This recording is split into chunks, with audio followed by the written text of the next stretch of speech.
Hello, friend. Hello. Oh, and welcome to our Star Trek Disco special. Yeah, dance off.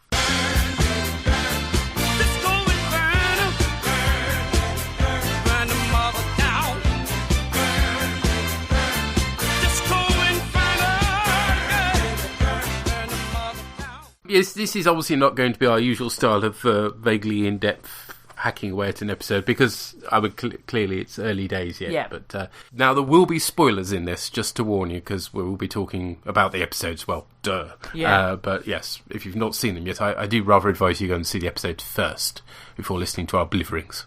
Yes. What do we think? Overall, I liked it, but I don't like the Klingons. Yeah, that's the biggest problem with it, isn't it? It's like our daughter walked in, and she was interested immediately. Yeah. Caught her attention, and she went, "Hang on, those are Klingons?" It was like, "Yep." They all sound like they've got badly fitting dentures. They probably have, to be honest. Yeah, where to begin? I just don't understand why they've gone down that. Why use a race and then completely change the look? When the original look, well, not the original look clearly, but the look that had established on the series since the 1979, was it, the motion picture? Yeah, Yep. I think so. It works fine. It's perfectly serviceable look. Why go with the wicker outfits and the strange faces? And... Their outfits were a bit... Do you remember... it's Doctor Who, and it's an episode, and I can't remember what it's called, Tom Baker. Oh, here we go. And they're wearing those stupid outfits, and they have different colours to represent different things. That's what these were like. Like, she mentioned that one of them was warrior cast. Like, all fucking Klingons are warrior cast, what you want about. But, like, some of them are red, and some of them are sort of goldish, and some of them are sort of silverish. It just made me think of Time Lords. Oh, you were going with Time Lords, were you? Oh, the different chapters of the... Yeah! Okay, right, that took a while. Deadly Assassin would be what you're referring to there, but okay. Yeah, no, I didn't go to a Deadly Assassin place. I don't quite know where... I just... weird. But the thing is, those costumes were crap as well, weren't they? Not, to be honest, I prefer them to these. Oh, yeah. But it's the talking and the dentures, and there's no English. It's bad denture talking with subtitles. Yeah, I mean, in some ways I kind of respect that, because it always irks me slightly, because they're never consistent, are they, in other Trek series, including Deep Space Nine, as to when you get just Klingon, then they'll usually have a few lines and they'll switch into English for the harder following or something. I don't know. So I suppose it kind of represents the fact I think we've moved on slightly. People are more used to subtitles now. I mean, people will sit and watch a foreign film with subtitles, and more people will than used to, I think. So possibly that's what they're thinking. Yeah, it wouldn't matter so much if, as you say, that the denture problem is a bit of a... Yeah. And it's just, they're just so little. I don't even know where to begin with. It's just so strange. Really odd. And it would be okay if they were called something else. Yes, exactly. Just make them a different species. That would have made life. But they're trying to fit it into established history. Well, in which case they need make to... them look like they're supposed to. Yeah. I mean, it would have been fine. Quite understand they weren't going to make them look like the Mexicans from the original series. That would have been stupid. The best thing they could have done was just make them look like their motion picture onwards look, and just skirt over the fact that yes, there was a period when they looked different, but you know. And what was the one? I think she was supposed to be a female that was wearing icicles or some other such bollocks. Hard to tell. Yes, that was a very I don't know. Maybe she'd just been giving a bloke a blowjob and she was covered in cum. I don't know. Thank you for that. Oh, you know me. Like, I take it to all the smutty places. Indeed. And the ship designs weren't very good either. All over the place, in fact, weren't they? Klingon ones, that is. And I didn't like the Klingon ships. No.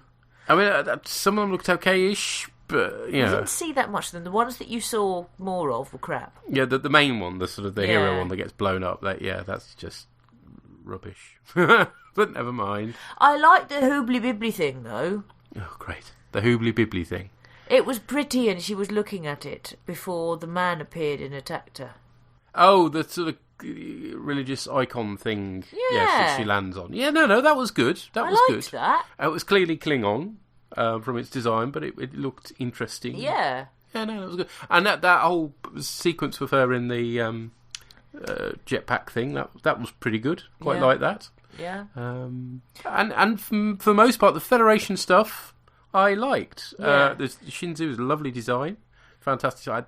It did irk me incredibly that it came down in the atmosphere, but arguably it's a smaller vessel. You could just about argue you could do that. Certainly, it supports its weight. I mean, it's mostly saucer section after all, so it's not like the Enterprise clearly doesn't look right at all in an atmosphere, whereas this just about gets away with it. It didn't land like Voyager did, and it doesn't go with silly feet. Yeah, this is true as well. Yeah, but it's just for me it's a Trek thing. Trek ships don't. Unless they're shuttles, they don't go in. Or the whole setup is that they beam down to a planet and then they, beam up again. The ships don't land. But never mind. But I really like the characters. They seemed okay. Yes, I really like Michael. I had been worried before that she was going to be a Vulcan. Mm-hmm. No, she isn't. We're going to find out more of her backstory, but she's a human who was raised on Vulcan, and that's not the same. Yeah, that's okay. I like that, and she's got an inner conflict. Because she's tried to fit in with the Vulcans that she's been raised by, but she is human. Yeah. I quite like the Sarex stuff. Yeah, it's okay. I don't quite see why it needed to be him, but okay, fine. You might find out why it needed to be him. Yeah, maybe we will. Or maybe they were just taking it. We don't at this early stage. We don't know. But whilst I agree that at this stage, I like the idea that the Vulcans' way of dealing with the Klingons was to shoot first. I like that. That's A, logical, and B, it works for the Klingons as well. So that was good. I like that. I liked the captain. We knew she wasn't long for this world. Well, indeed, she wasn't going to last. No great surprise that she. Carks it, but while she was in it, she was good. Yeah, she was. I mean, it is a bit weird, isn't it? This is called Star Trek Discovery. We've not actually seen Discovery yet. And no Jason Isaacs yet. And no Jason Isaacs. No, Abu.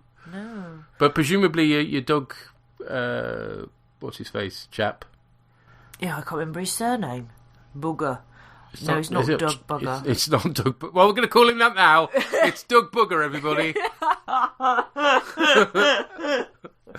Yeah, because he's in the main. His name's in the main credits. So presumably he's one of the ones who got out in escape pods, and he's going to surface again. I mean, look, they certainly do very well on their cliffhangers. There's two very good cliffhangers. Yeah. Ooh, where are they going to go from there?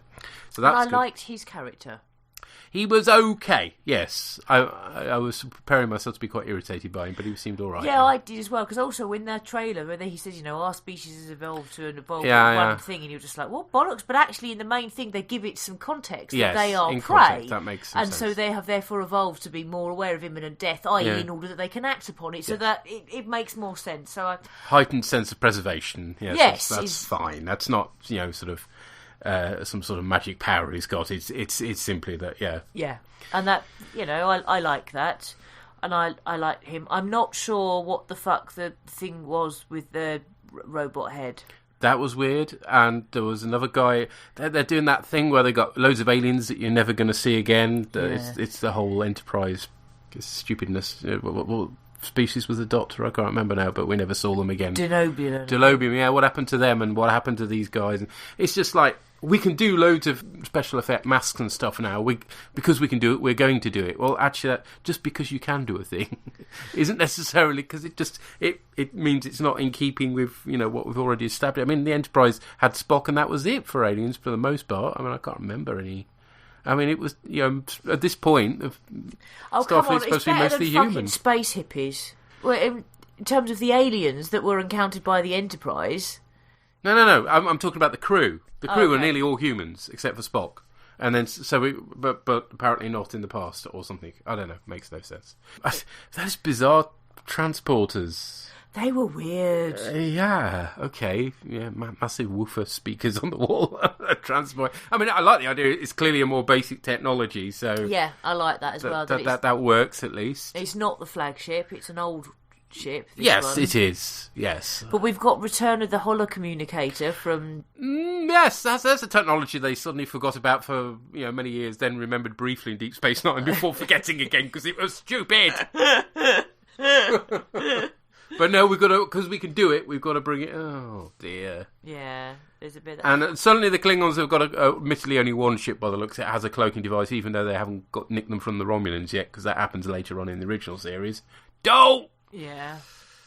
This is your problem with prequel series. You set yourself up for these falls, because, never mind. Let's not get started. Yeah. That's not the series that this is it? So we'll just have to deal with what we got. In terms of having your man Booger, what did we call him? Doug Bugger. Doug Bugger, yeah. So in terms of having Doug Bugger on as an alien, for me that's completely fine if we don't then find out that his race is a member of the Federation. That's fine. I will be fine with that. Mm. It's if we find out that they're one of the main races of the Federation, except somehow we haven't heard of them again, like with Dr. Phlox, that will bother me. Yeah. But I do like his character, though, at this stage. I like the three main ones. Mm-hmm. It's got me interested. And at the moment, I'm more entertained than I am annoyed by terrible-looking Klingons with bad dentures who wear wicker. Now, I've noticed quite a few comments on Twitter, people saying it doesn't feel like Trek. And I'm guessing that comes out of the fact that we're not looking at episodic television here. You know, we're joking aside about DS9 having a bit of an arc. Clearly, it was still very episodic. Yeah. This is just an ongoing, all telly seems to be these days, an ongoing story that's gradually going to emerge, and it'll either be satisfying or it won't. I mean, does that mean it doesn't feel like Trek? I'm not sure. I mean, it's dancing on a tightrope at the moment, and they actually address it. This business of, it's clearly a lot more sort of, rather like some of the films were, a lot more about the space battles than it is about the exploration. And they actually say, we're all about exploration, and here we are going to get dragged into a war. It's trying to have your cake and eat it, possibly. I don't know. We'll have to see how it pans out, because we've yet to meet the titular ship yet, which could, with a title like that, you would hope is all about discovering new stuff, but how that's going to fit into this long arc about Klingons, I don't know. It's we're just too early days on that front, I think, to go. I mean, what did make it feel like Trek for me, and it was a very simple thing, was the sound design. Yeah, I love the sound design. You've got some of the right sounds in there. Exactly. The ones all that the make beeps no and sense. boops from the Enterprise are here in force, and not just that, some of the sound effects from Next Generation as well. So it was just about sort of propping it up, basically, and that you got transporters, you got the props themselves, the phasers and the communicators are good. To me, the design of the bridge is Trek. Captain's chair, on and ops, and your consoles behind. That sort of design has been there from the original series. Uh-huh. It's had a few modifications here and there, but that basic look is a Trek look, and particularly a Federation look and way of operating. I didn't think the ship's phases didn't seem particularly like anything we've seen before, which was a bit odd. But then again, you've got the whole problem, if you replicate the original series effects, that looks shonky. Yeah, it does. But it didn't. I don't know what you do about that. But anyway, it looked very like literal laser lights rather than a laser that's going to cut through a hull or something. It just looked like they were shining lights on each other. Very odd. Well, you don't know yet what those weapons do, though, do you? Yeah, they weren't called phasers. They were called something, photon cannons or something like that. I don't know. They were called something else. It'd be interesting to find out what they were called. But for me, it does feel like Trek at the moment, despite the Klingons. I love the sound design. I liked the Federation ships. It was. I don't know whether you do or not, but I like the Federation. Yeah, no. We didn't see a lot of them, other than the Shinzu, obviously, but they all looked Federation-y. Yeah. I quite like the colours they've used in terms of this has gone for red highlights on ships in this era, which I quite like. The warp nacelles do look a bit odd. They're all very square, aren't they, in this era for some reason? But I might get used to that. I mean, the big question is going to be, whether I can ever get used to the Discovery, which, having seen pictures, I'm not impressed with. But anyway, we shall see. We'll have to see on that front. We'll have to see what happens with these Klingons, because what I'm kind of hoping is that we'll start off with a thing and then they'll bugger off into the background. And then they'll come back again, and they might approach it kind of Deep Space Nine, like, ironically, perhaps. And, it's a sort of... they're a reoccurring enemy and a reoccurring threat, but you're not always following that thread through, possibly. Yeah. I know we've got Harry Mudd coming up, and I can't see that fitting that sort of stuff. I mean, that's presumably going to be a comedy standalone episode, one would think, but... Don't know. It might be something that also has arc stuff in some way. We don't. It's too early to say, but I'm hoping the Klingons won't be in it as much. But at the moment, I'm still overall enjoying it and want to watch more, despite bad denture Klingons. Okay, which if we give this an episode title, that'll do. But yes, generally positive. I think it's fair to say that whilst we have some criticisms, I think they're at the moment more than outweighed by the positives. But believe it or not, despite recording this, the evening that it's gone up, we've already got some feedback.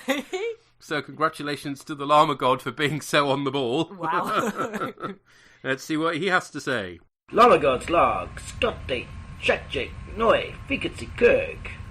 We welcome you to tonight's game of Attack Wing, whilst we declare, this doesn't look like the 1960s! To which I say, good. Right, okay, yeah, I'm talking about Discovery. And actually, to be fair, I don't know if anyone has been complaining about that. But yeah, okay, let's start off with that. The elephant in the room. Does this look anything like the 1960s Star Trek? No, it doesn't. That's because we don't live there anymore. And to be honest, the overall aesthetic of the show, I kind of like it. It looks like it's a continuation of the JJ verse. Or at least the JJ verse that we saw at the start of the Star Trek 09, which was itself a continuation of the Enterprise verse. And of course, the change to that timeline, which, as we've covered in the past, the TNG crew were responsible for. So yeah, it's valid. Okay, I've got a few thoughts. Only just finished watching this, so we've already started by the look of the thing. So let's look at the Federation then. We see lots of ships, and I'll say that for the most part, the special effects aren't bad. Usually when they're standing still, they look better. During some of the battle scenes, some of the ships occasionally look like they were just sort of photoshopped on and moved around, sliding sideways anime style. But yeah, for the most part, they look good.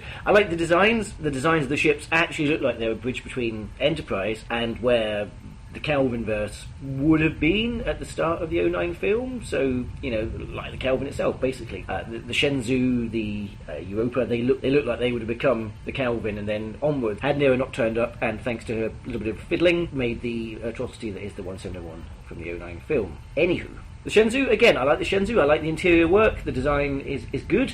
I really like the fact that the bridge is on the underside of the ship. Interesting to see what Borg makes of that. You can see the bridge from outside, so yeah, that's good, isn't it? Again, uniforms also. They're jumpsuity, but again, they look like an extension of the Enterprise outfits. It's kind of good. And there's loads of sound effects carried over. We've got the red alert from Star Trek 2 as well. This isn't like the JJ verse films where they just went, let's just get Ben Burt in and make everything sound like Star Wars. A lot of attention has been paid to make this seem like a continuation of the prehistory. And, given then that the only real problem we've got is this doesn't look like 1960s Trek, well, yeah, there's not a lot you can do with that and then sell it as serious TV these days, unfortunately. That said, though, I guess my only issue would be is why, if they're going to bring Sarek into this, why not use the JJ verse Sarek actor? I guess maybe he wasn't available, but why introduce another one if this is, pre-bifurcation? So, yeah, who knows. Joyously, we also get to see a lot of the Klingons. Since I've already spoken too much about starships, was that what I was looking at? Yeah, it was. We get to see a lot of ships. Unfortunately, we don't see any D7s. That's a shame. But they're not all the same, and they weren't all differently sized birds of prey being told that's a new, different ship, honest. And they all have the same silly neck, which is actually shown as being a fatal design flaw. So hurrah! That's a lot of things being addressed in one. Also really glad to see the variety in their culture. They're no longer being some sort of monolithic race where every single Klingon is about honour. I've mentioned this before, and I like this. But then again, it's not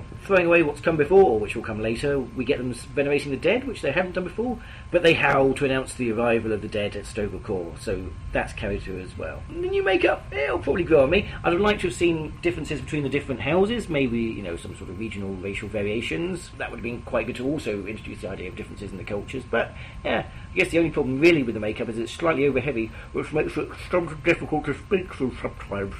The credits, I like it. I like the credits. It's good music. I like what they've chosen to go with. I mean, they're not asking us to have faith in the hearts. That's always going to be a good thing. And the graphics are good, even if they are a slight variant of something that's become quite popular now, which you've seen in Westworld and Daredevil and stuff. But it's great, even if it does feature Discovery flying past a zit and then out of a giant space fanny. So yeah, how could I not love it? But having mentioned that ship, the first really big question about the story is, where is the Discovery? I mean, yeah, it's the discovery of Discovery, I guess, or something. And in terms of the story, I preferred part one. It's easily more Star Trek than any of the JJ films have been. It showed a Starfleet that was exploring and using violence as only a last resort. So this was proper Star Trek to begin with, and it's a great cliffhanger at the end of part one. At which point, Discovery shows itself to be a true Star Trek show in that part two wasn't as good as the first. So, yay, it's proper Trek. The resolution's slightly less exciting. It's a bit of a probably slow, standoffish game of Attack Wing. I don't know, I've not actually played Attack Wing. And it all ends with Michael Burnham doing something particularly stupid to end up getting herself put in prison. I mean, she'd done quite a few things stupid during the previous episode, but shooting to kill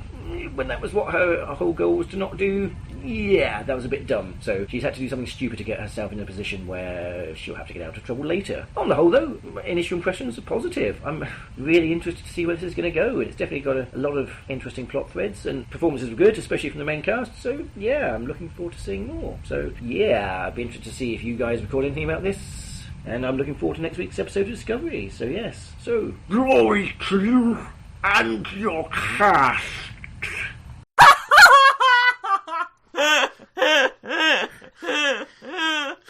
John Merrick Klingons. Yes.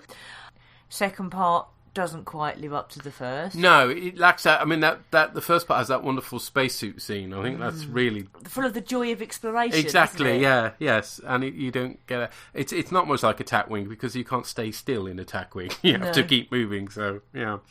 But it didn't feel too JJ-ish for me. Partly because, as you pointed out, it's not all the Star Wars sound effects. There didn't seem quite so much lens flare around.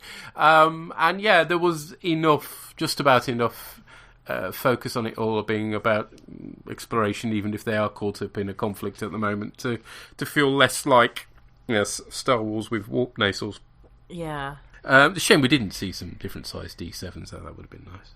Yeah, although I do take your point that at least the ships are different from each other. This is another one that's exactly the same and we're just giving it a slightly different name. Or actually it's much bigger really. Yeah. And had one of the representatives of the houses looked like what we think of as standard Klingons, that would have been a lot better. Yeah. I was kind of hoping they were going to do that, but they didn't. No. They just look more and more stupid. But the Death Howl, that's a nice tie-in. That's good. And holding the eyes open, we've seen that before, even if we've not seen them storing bodies on ships. That never really got explained, did it? But and never mind, it was obviously his religious approach or some such.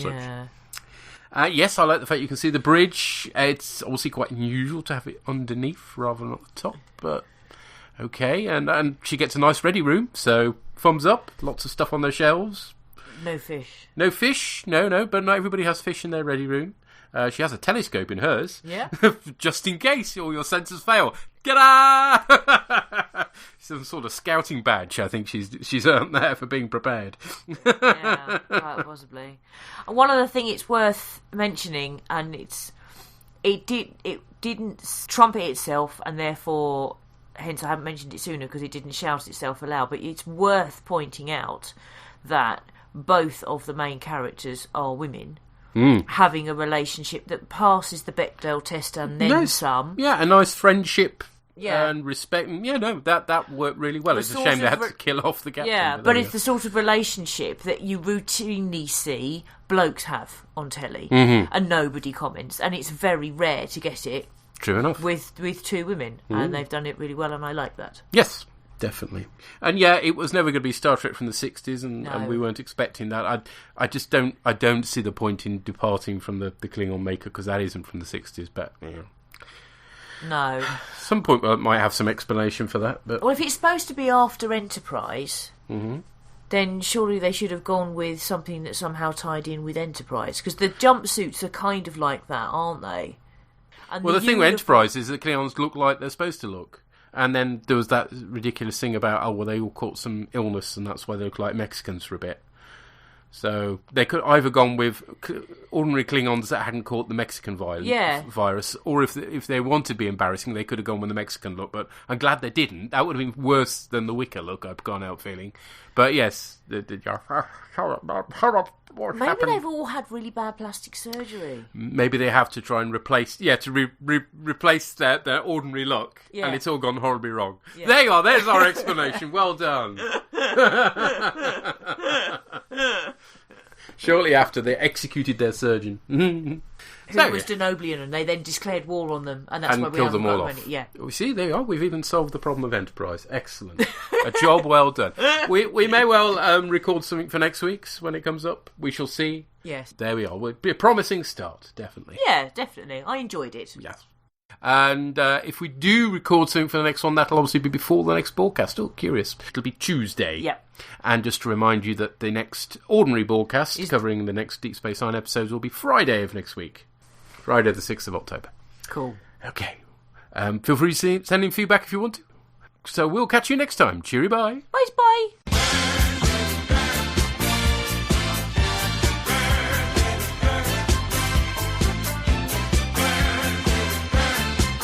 The bOrgCast is brought to you by the lovely people at geekplanetonline.com. All music referenced is for illustrative purposes only, and no copyright infringement is intended. To contact us, you can use the forums at geekplanetonline.com. Visit our Tumblr site at bOrgCast.tumblr.com, where you'll find images accompanying the episodes discussed in this cast. Send email messages or MP3s to bOrgCast@geekplanetonline.com. Or you can contact us via Twitter on rev_org or bOrgCastAmmo. Hashtag bOrgCast.